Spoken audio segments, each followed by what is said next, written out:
Salut, c'est 101%. Alors, aujourd'hui dans l'émission, la critique flash de Jacob Jones and the... Oh, Alex, and the Bigfoot Mystery. Oui, bah alors savoir qu'il y a un écran et Alex a voulu cliquer sur pour voir le logiciel en dessous. Eh oui, parce que je sais pas si pourquoi la deuxième piste se voit rien quoi. Attends, ah bah oui, voilà, c'est tout. Ouais, c'est parce que c'est pas... il y a des trucs pas branchés. Ok. Et donc en fait, il a enlevé mon texte, donc je voyais plus ce que j'avais à dire, donc j'ai fait Jacob Jones and the Bigfoot Mystery. Katsuka, la minute du geek, baston 2D versus baston 3D. Puis on commence avec les news. Bon, on la refait pas, mais ça nous rappellera la saison. Mais non, on fait comme si c'était en 2007. Voilà.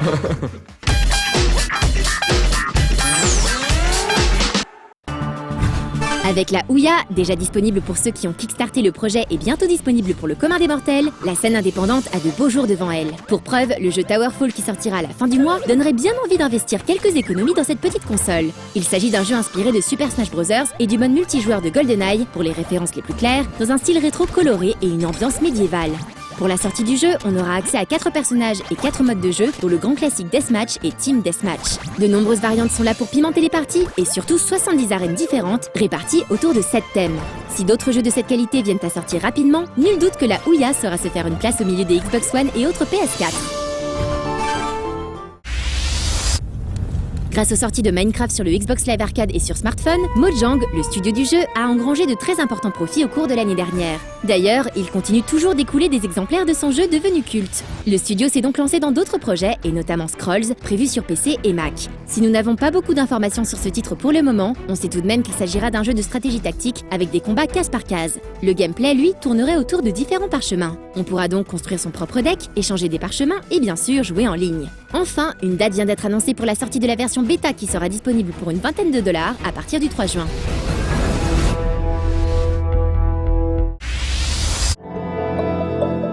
Exodus est un Metroidvania français développé par une petite équipe de 4 personnes. Une démo du jeu est d'ailleurs téléchargeable sur le site du studio à l'adresse qui vient d'apparaître à l'écran. Très joli visuellement, il propose de contrôler un petit extraterrestre ayant fui sa planète d'origine. Après que son vaisseau se soit écrasé sur une planète inconnue, lui et les autres survivants se voient obligés de modifier l'atmosphère de celle-ci. Erreur! Il provoque en effet ce faisant un énorme cataclysme et les survivants se voient contraints de plonger dans une longue stase de 100 cycles. Le jeu commence à votre réveil. Exodus devrait sortir prochainement, sa sortie étant initialement calée à la fin mai, et peut être précommandé sur le site du studio. On en reparle très vite.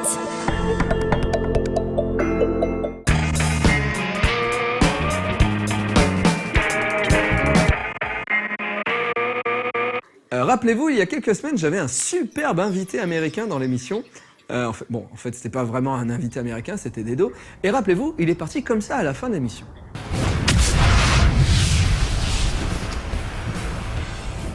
Et ben en fait, en vrai, Dedo n'a pas de super pouvoir. Bam, spoil. En fait, il est parti à pied. Et en partant à pied, alors il partait comme ça, il fait « Hey Davy, ce soir j'ai un spectacle, c'est Kyron qui organise un plateau d'humoristes au théâtre de 10h avec plein de comiques. Est-ce que tu voudrais venir avec moi ?»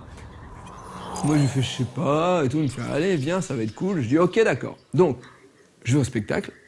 En fait, le spectacle était vraiment extrêmement bien. Et juste après le spectacle, Dedo m'a eu.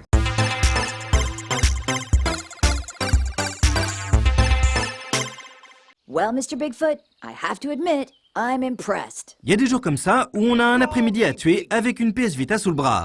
Et plutôt que de massacrer des innocents, on préfère cette fois se creuser un peu les méninges. Ouais, ça arrive.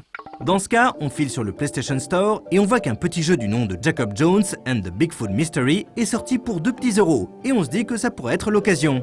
Et pour tout vous dire, vous avez presque raison. On arrive sur le jeu et on voit des graphismes mignons tout plein, tendance cartoon mais modélisé en 3D.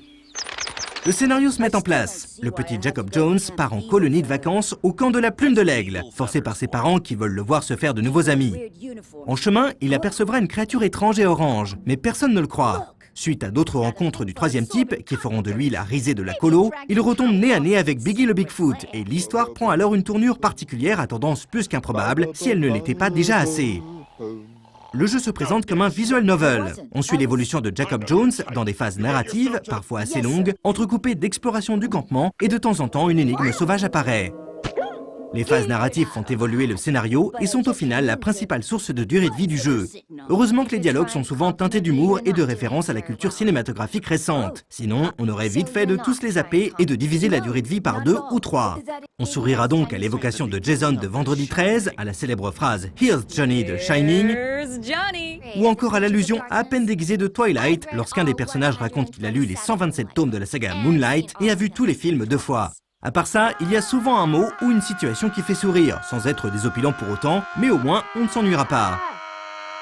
You know, I don't think this is getting us anywhere. Les phases d'exploration, quant à elles, ont 2 buts précis. Trouver la suite de l'histoire et trouver les 130 canettes jetées dans la nature. Certaines sont visibles très facilement, mais d'autres sont cachées derrière le décor et il vous faudra jouer habilement avec l'écran tactile et l'accéléromètre pour apercevoir ce qui se cache derrière les buissons et autres voitures ou poteaux. Et en parlant de l'écran tactile et de l'accéléromètre, c'est tout ce dont vous aurez besoin pour jouer, boutons et sticks n'étant d'aucune utilité, même pour avancer dans les dialogues. Les canettes pourront être dépensées sous forme de forfait téléphonique lors des énigmes pour obtenir des indices fournis par des membres de la famille ou un livre racontant souvent beaucoup de bêtises mais avec quand même quelques informations utiles. Et les énigmes justement, c'est là que l'on sent que le jeu est plus orienté vers les jeunes joueurs que les adultes en quête de véritables challenges intellectuels. On devra faire face à de terribles épreuves de calcul pour trouver combien de cuisses de poulet il faut faire cuire pour le repas du soir, mais aussi de géométrie pour couper une pizza correctement ou attribuer des territoires à des moufettes. On a aussi du déplacement d'objets avec comme condition soit d'éviter d'écraser des oiseaux avec un tronc d'arbre, soit de massacrer toutes les filles dans l'espace confiné d'une cabane à l'aide d'un totem. Rien que ça.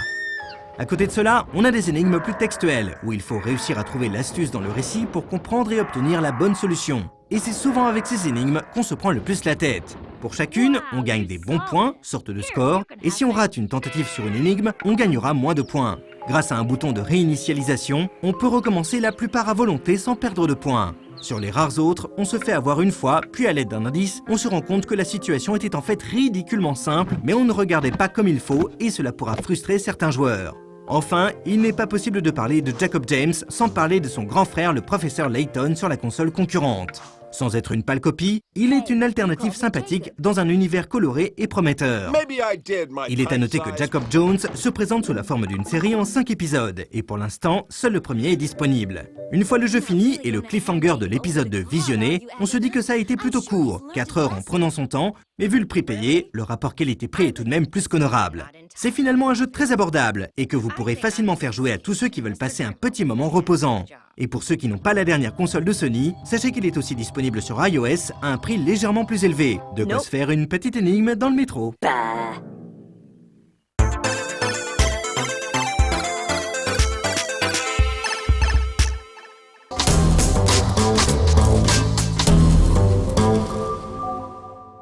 Dedo me dit, donc on est dans la salle de spectacle au théâtre de 10h, et il me dit, dis donc, il y a eu des désistements, et en fait, la salle est libre tous les soirs de la semaine à 19h. Bon, il paraît que 19h, c'est pas un horaire super cool quand on fait du spectacle sur Paris. Et donc, il y a ces 19h qui sont libres du mois de mai jusqu'à juillet, quoi. Et il me dit, toi, tu m'avais dit que tu voulais faire un spectacle. J'ai fait, ouais, j'avais envie de faire un spectacle. Il me dit, bah, tu vois, tu pourrais prendre... Il donne la salle, en fait. Sans que tu la payes. Parce que normalement, un humoriste paye la salle. Il loue la salle. Et là, la salle est offerte. Et même si on rentre pas dans les frais, bah, c'est tant pis pour la salle, en fait. Et donc c'est une super opportunité pour des gens qui ont envie de se lancer ou tester leur spectacle. Et il me dit, tu te rends compte? Et j'ai fait, bah ouais, c'est cool. Il me dit, bah alors prends une date. Et j'ai fait, bah, il y a des dates fin juin. Il me dit, ouais, il y a le 22 juin, c'est un samedi, c'est bien un samedi. Je fais, ouais, ok, bah, demande s'ils ont le 22 juin. Voilà, 22 juin à 19h, voilà. Et je me dis, ça va pas se faire. Il me dit, bah écoute, j'appelle ce soir et je te dis demain. Je fais, ok. Et le lendemain, il m'appelle et il me dit, c'est libre, tu as la salle. On regarde Katsuka.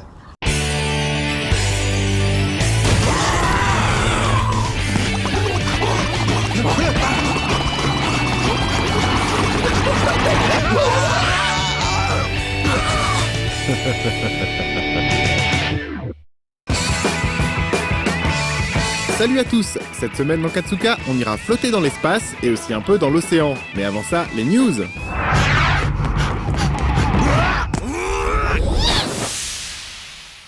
Le nouveau numéro du magazine Man Movies, à paraître cette semaine, propose en supplément le DVD simple de Ray Harryhausen, le titan des effets spéciaux.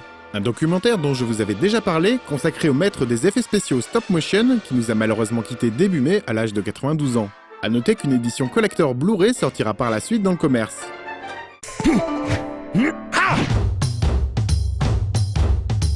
Je vous reparle également encore de Kick Hurt, par production IG, puisqu'on vient d'apprendre que ce court-métrage sera projeté sur Paris le 17 juin au Grand Rex.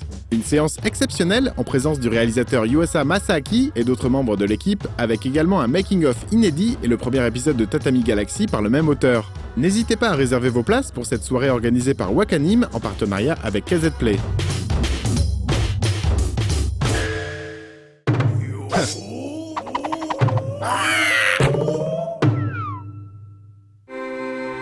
Blue est un joli court-métrage d'animation réalisé en 2011 par Émeric Sédou lors de la fin de ses études à l'école française Émile Coll de Lyon. Dans un style assez abstrait, on y suit le quotidien du capitaine Martenson, visiblement seul depuis bien trop longtemps dans sa station spatiale et dont sa seule obsession est une balle.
J'avais déjà diffusé une petite blague animée de l'Irlandais Eowyn Duffy et j'avais envie de vous montrer son nouveau film Encounter. Un court-métrage qui prend un poil son temps, mais où le réalisateur illustre de manière amusante la réaction de certaines espèces de l'Atlantique Nord face à leur rencontre avec l'homme. A noter qu'Eowyn travaille également en ce moment sur un nouveau court nommé The Missing Scarf, avec George Takei en voix off et toujours dans un genre très stylisé.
Pour finir, j'avais envie de réunir deux petits spots très colorés réalisés pour deux différents festivals d'animation.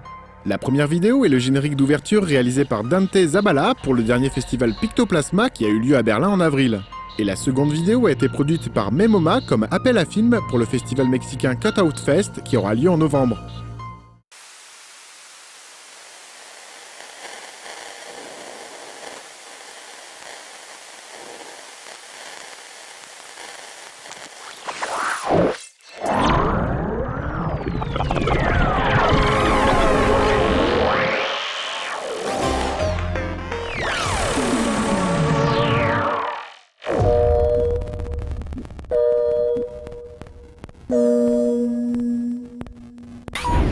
Cutout Fest.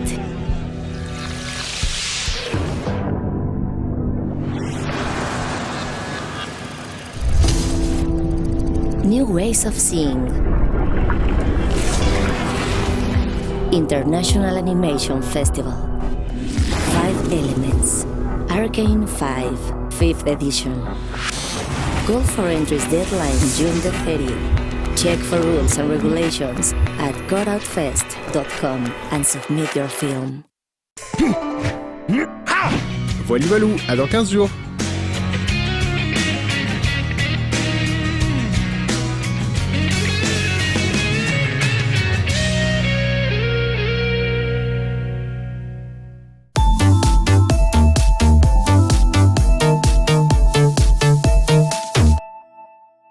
Donc, Dedo m'appelle pour me dire que c'est bon, j'avais une salle et que je pouvais faire mon spectacle le 22 juin. Donc à 2 mois de l'événement, ou même moins, voilà, je n'ai que 2 sketchs d'écrits, je dois faire 45 minutes de spectacle. Et alors déjà là, j'ai un petit moment, là j'ai un moment de... Vous voyez, je suis comme ça, je fais « Génial !» Et là, le lendemain, il y a le théâtre de 10h qui me contacte et qui me disent « Bon, alors c'est bon, on a noté tous les trucs, donc c'est quoi le nom de votre spectacle ? Il nous faut l'affiche et le synopsis. » J'ai rien écrit. Et je leur dis « Je peux vous donner ça dans 15 jours ?» Elle fait « Bah non, faut nous donner ça demain !» On regarde la Minute du Geek sur Baston 2D versus Baston 3D. Ça c'est 2D, ça c'est 3D. Le futur. Après le bug de l'an 2000, la civilisation a été éradiquée. Toutes les connaissances ont été perdues. Objection! Le jeu de baston reste encore à ce jour un genre très populaire, comme le prouve le succès jamais démenti des séries Street Fighter ou Soul Calibur. Il s'agit pourtant d'un genre relativement récent. Ce n'est en effet qu'au milieu des années 80 qu'apparaissent les premiers jeux de baston. En 1984 sortait en effet Karate-Do, aussi connu sous le titre Karate Champ. Le joueur incarnait un champion de karaté et devait affronter une succession d'adversaires contrôlés par l'ordinateur, arène après arène. Karate Champ n'utilisait pas un système de points de vie, mais les règles du Shobu Nihon Kumite, un mouvement qui parvient à toucher l'adversaire mais fin au round. S'il est maladroit ou mal enchaîné, il ne rapporte qu'un demi-point, ou Azahari, mais s'il est bien exécuté, il rapporte un point entier, Ippon. Karate-Do proposait déjà un mode 2 joueurs, preuve que les développeurs avaient déjà compris que tout l'intérêt de la baston, c'est de pouvoir affronter ses potes. En 1985, Konami sort Yi-Har Kung Fu, dans lequel les ingrédients du jeu de baston moderne se mettent en place. Chaque adversaire possédait un style de combat propre. Il y avait un sumo, une femme ninja, un samouraï, etc. Sans oublier un combat contre le double de son personnage. Dans Yi-Har Kung Fu, la santé des combattants est représentée par des points de vie, mais on sent déjà les prémices des futures barres de vie. Yi-Har Kung Fu sera l'une des inspirations principales de Capcom pour son propre jeu de baston, Street Fighter, en 1987. Un jeu qui est encore bien grossier, mais dont la suite sortie en 1991, Street Fighter 2, deviendra le maître étalon du jeu de baston moderne. Il est intéressant de noter que Virtua Fighter, le premier jeu de baston en 3D, est sorti dès 1993, soit à peine 2 ans après Street Fighter 2 et moins de 10 ans après Karate-Do. Comme quoi, le fossé entre jeux de baston 2D et 3D n'est pas aussi grand que l'on a tendance à le penser. Virtua Fighter était une création du game designer Suzuki Yu, l'un des concepteurs de jeux les plus innovants des années 80-90, et ça tombe bien car nous allons reparler de ce grand monsieur du jeu vidéo très bientôt dans la Minute du Geek.